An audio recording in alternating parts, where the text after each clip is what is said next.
my name is Heidi, and I'm with the Immanuel Foundation. And what a treat we have for you today. We have Andy Kirk here, and he's going to talk to us about qualified charitable distributions. And we have Bill and Sue Schottelkorb, who are longtime supporters of the Immanuel Foundation. Andy, would you tell us who you are? Mm-hmm. And we already know you're Andy. Yep. But what's your title? So my title is I'm a Charted Advisor of Philanthropy at CAP. I do a lot of philanthropic work around the Valley and with clients. So he's super smart, like really smart. And Bill and Sue, you have been longtime supporters of the Immanuel Foundation and Immanuel Living. So what's your history with Immanuel? Well, we have a long history with the O'Neill family. Yep. My great-grandmother on the further stand, my grandmother in these terraces, and my dad was in the villas. So, yeah, I'd be fourth generation. Oh, yeah, grandfather that was on the foundation board early on in One of 1,000 club. Yes. And her father, of course, was super active running on the board here, and I followed in his footsteps and was also active in the board at Immanuel. Yeah, so they are all in and super, super amazing people. Thank you for everything that you do. Yeah. It's a great program. So, Andy, would you tell us about qualified charitable distributions, or, you know, if you're fancy, you call them QCDs, right? I'd love to tell you about QCDs. So QCDs are basically donations to charities directly from your IRA. And the benefit of doing that is that you can give money directly to a charity, and you don't have to pick that up as income on your taxes, meaning you can actually keep yourself in a lower tax bracket, and there's some benefits there with Social Security and some other things. Oh, wow. That's pretty awesome. And so, Bill, you and Sue gave last year through the Qualified Charitable Distribution Program. Did you notice any super amazing significant tax savings? We just realized it was very simple. And once we identified one of the accounts, IRA, that qualified, and looked at your little brochures, I think, it was very simple, easy to do, and has an immediate effect in your taxes, reduces your income directly. So you kind of maybe did the Snoopy dance, and we're super happy when you got, okay, awesome. That's right. Yeah. Yeah. And so who is eligible to do their qualified charitable distributions? Great question. So you have to be 70 and a half. So what a lot of people do nowadays, when you're 73, you have to take distributions from your IRA at 73 years old. There's a minimum amount. So a lot of people don't really need that income, and they have to take it out anyways and pay taxes on it. But for a lot of people that are at that age, the easiest thing for them to do is just to give that minimum distribution to charity.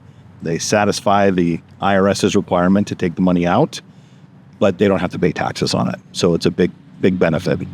And it's a huge impact for the nonprofits because, boy, I mean, what an amazing way to receive a gift. And so, yeah, that's wonderful. So, Bill and Sue, what would you say to other people, like maybe you have some friends, what would you say to them about giving in this way?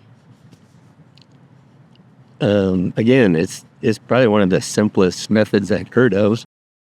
Just identify one of your qualified accounts, and you can just make a phone call and have them send it to Heidi. Yep. Oh, yay. Okay. Or any nonprofit. That's wonderful. That's right. Yeah. That's Thank right. you. Yeah. And I think also you can, you have the freedom to do it monthly. You have the freedom to do it quarterly, once a year. You can do it to various charities. It's, again, just a really good benefit overall for anybody that's over 70 and a half.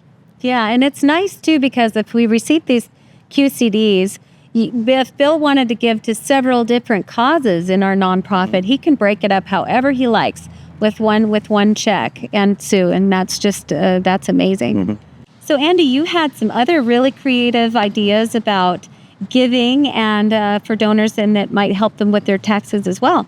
Most definitely. So, obviously, the QCD is probably the easiest way because you just really make a call to your financial advisor, your financial institution, and have them send a check. But, of course, you have to be over 70 and a half. So what if you're not over 70 and a half? Well, another really good way to do that is to gift appreciated stock. So if somebody had bought a stock, say 10 or 15 years ago, and it's doubled or tripled in value, if they sell it, they'll have to pay capital gains and then, may or may not be able to get the tax deduction. But if they give it directly to the charity, nobody has to pay taxes on it. And that person, assuming they're itemizing their taxes, they should be able to get a write-off on that as well. So that's another great way. One more to add would be, of course, legacy gifts. Legacy gifts are huge, especially for charities. A lot of times in most charities, donors will leave the most as a legacy gift, and that's another very good way to do that, which is really easy to do by just adding a beneficiary to a retirement account or a house or anything else, leaving a portion to a charity. Absolutely. That's great. And you were talking about bunching. Bunching, yeah. So that's a whole nother strategy, which is that's a little bigger one. There's So again, most people like today, the standard deduction is around $32,000 for anybody who's filing taxes that's married, meaning they have to have $32,000 of donations and mortgage interest to be able to take a write-off. And so one of the things that people can do is they can use something called a donor-advised fund. Mm-hmm. And if they have a donor-advised fund, they could say, well, I'm giving $10,000 a year to this charity. What if I put 5 years of that gift, $50,000, into a donor-advised fund, which they control, and they decide to give that away over a 5-year period. And so they could give $10,000 a year. And in that year that they give the $50,000, they would get a $50,000 itemized tax deduction. See how smart he is? I mean, I keep telling you guys. Yeah, that's awesome. That's awesome. Yeah.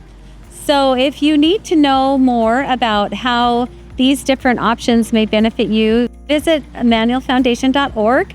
And we have tons of different ways that you can give. And Bill and Sue, thank you so much for joining us. And Andy, thank you for your big brain. Thanks for having me back. Okay, thank you. Awesome.